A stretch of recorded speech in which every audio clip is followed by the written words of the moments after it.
Okay, here is the long-awaited ride video of Can't Keep Me Down, whose barn name is Push. And this is an extremely talented 5-year-old 16 one-hand thoroughbred mare by The Factor. She had 25 career starts. She made $148,000 on the track, and she was actively training until about mid to beginning of August, and then I got her mid-August. So she's been with me for about a month and a half, and I have been on a voyage with this mare. When she first came, her feet were bothering her and she was a little bit footsore, and then she abscessed, and so that took about 2 weeks to resolve. We actually had her in glue on shoes for a little bit because she just needed to grow some more foot. Luckily, actually, yesterday she got taken out of the glue on shoes and now she's just in regular steel shoes up front. I did take pictures of her feet since they were done yesterday, and she's back in regular shoes because her feet look fantastic. However, my camera was messing up and they all came out completely blurry. So we will try this again tomorrow. But her feet look great. Totally normal shoes, nothing of note there. And she feels great on her feet also. So that all that foot drama is resolved. So after all that foot drama resolved with her, I started her up and she just felt tight. When I got on her, well, she had a couple things going on. The first is that I don't know what her experience with riding in contact was like on the track or how she was ridden, but she was extremely crooked. I mean, just equal opportunity out both shoulders. So that's the good news, very equal. So equally out both shoulders, depending on which direction you're going. And she obviously, to this point, has not had a very positive experience with the contact because she just sort of wanted to go around like a giraffe. And not only that, but she was tight behind. So she actually just didn't even want to trot at all. You could walk crooked or canter crooked. And those were your options when I first started her up. So I decided that she needed a couple more weeks to just let her whole body chill. That foot soreness really can affect them throughout their entire body. So I just gave her a couple more weeks off. And I started her up a week or two ago. So I put quite a few rides on her in the last 2 weeks. And we've had a bunch of stuff we've needed to address. She's needed to start to understand the contact, that actually being connected with me and using her top line is a safer feeling place to be, to have that structure and that connectedness with me. So she's learning that the contact is actually the happy, safe place to be when you're being ridden. And of course, that's a journey, but I can't even tell you how much better this is when we started. I mean, when we started, there was literally no contact, there was just inversion. So this is a monumentous improvement. And then the other thing that needed to be addressed was just the crookedness, the pretzeling. Just wanting to throw her haunches to the inside. I think wanting to throw her haunches more to the inside to the right, but just very crooked on both shoulders in both directions. So she's learning to understand the contact, and more importantly, she's learning to understand yielding to pressure from the leg. And so both of these things are a work in progress. Learning the straightness is more important to me than the contact, but basically, of course, it goes hand in hand. When she is straight through her body, she finds the contact very easy and a great place to be. So it all works together in the end. I just have her in a loose ring snaffle here, so there's nothing crazy going on. I'm not using any gadgets or gazmos. I really cannot stand any of that stuff, and there's no crazy bidding happening. It's just a loose ring snaffle. So obviously the horse is supremely talented. I mean, now that she has sort of let down and her muscles have relaxed, the horse has an unbelievable, just awesome movement. I mean, her trot work is just absolutely gorgeous. When she's giving you this feeling here, I mean, even though obviously there's so much work still to be done, just the potential that you sort of feel percolating underneath of you, the suspension is just so cool. And you just think like, okay, I'm probably getting like 10% right now of what this horse is capable of giving. And it just feels unbelievable. This horse is so athletic. She is so talented. She has so much to give. And obviously, she's extremely sound. She's super clean in her legs. She does have good feet. There's nothing not to like about how this horse moves. There's just a lot of work to be done, basically.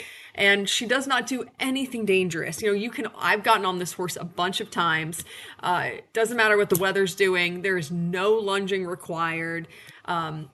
zero prep work whatsoever. I pull her out of her stall, I put her tack on, I get on. She's good at the mounting block. Sometimes she wants to walk off as you're getting on, but I mean, that's it. Just kind of needs to learn to stand patiently, but there's no weirdness about that. She's not cold backed in the least.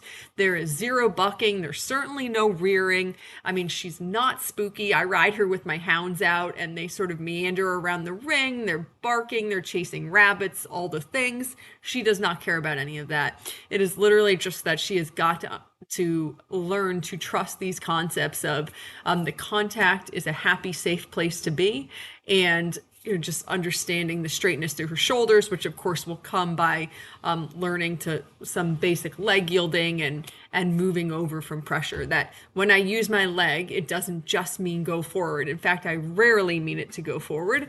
I want her to learn, she needs to learn to understand the bend through her rib cage and all of those things. So you'll see that I'm mostly working her on a 20-meter circle, and that's because, of course, the bend is helping her with both of those things. The bend is helping her to figure out that flexion through her body to get her more connected, and also to help me to actually keep her haunches lined up with her shoulders so that she's traveling on one coherent set of train tracks. You'll see in the moments where she bobbles, where she wavers, it's because I've lost that straightness and she's either leaning probably on her inside shoulder or she's sort of swinging her haunches to the inside. Like that's what was just happening there. She was sort of wanting to swing her haunches to the inside, and so then we lost that connectedness, and then I go to make the correction, and then that's where you see sort of her moment of discourse, and we have to have a quick conversation about getting her haunches straight behind her shoulders, and then the connection follows that.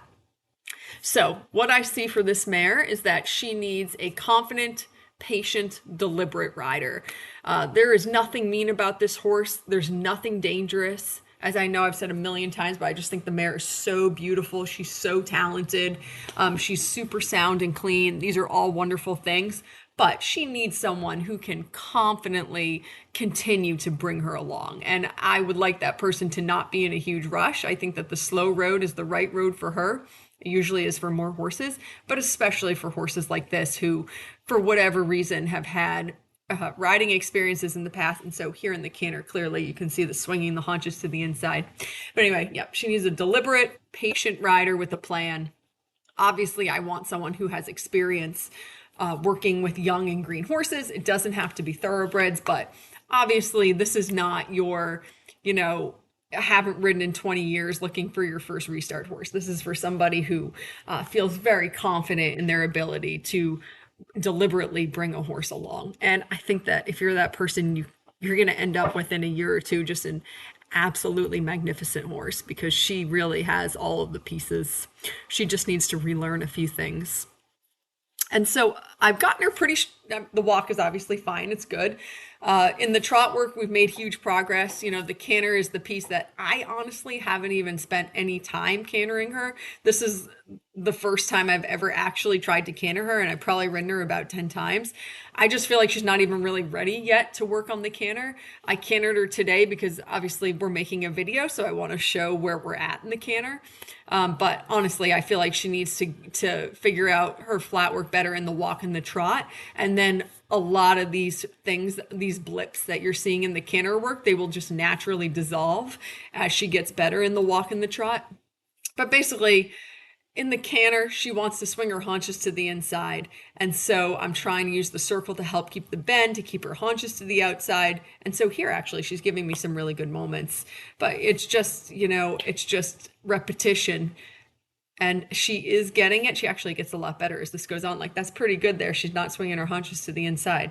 So this is good. But, obviously it started off a little bit rough, and you have to be patient and calm and firm. That with empathy, this is how we're going to do it. And this is going to feel better when you listen to me and you're doing it the way I'm asking you to do it.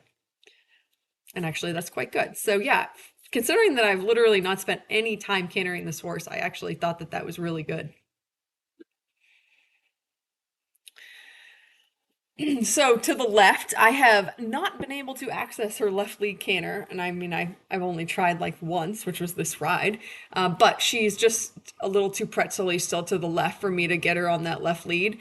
And I honestly didn't try very hard. I think I asked her to canter twice, and the second time she picked up the right lead, I thought, okay, great, we'll just counter canter. And I feel like not fighting with her about the lead, just working on the counter canter, obviously it builds strength and straightness. And at some point here, I bet if you did this every ride for a dozen rides, by the end of that, she would just realize on her own that, oh, actually, just picking up the left lead makes my life so much easier, and she will just choose to do that on her own.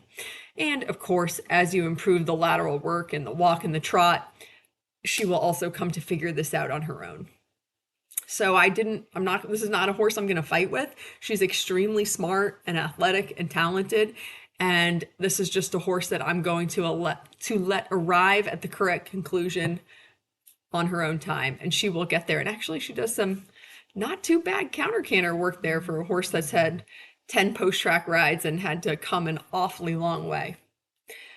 So yeah, here she is. So obviously, she's a lot less expensive than if she wasn't a horse that's kind of going to need some work like she is. But I think she's wildly talented and gorgeous and well worth the time that it's going to take somebody to get her going to the best of her ability. But it's there. It's no doubt to me that it's going to happen. There's nothing dangerous happening here. So if you're somebody who has the right tools to make that happen, obviously she's priced lower than she would have been. So you can have a really nice horse for a little bit less. And she's excellent on the ground. She is super well mannered on cross ties for the farrier, leading in and out, very sweet to handle on the ground. So those are all good things.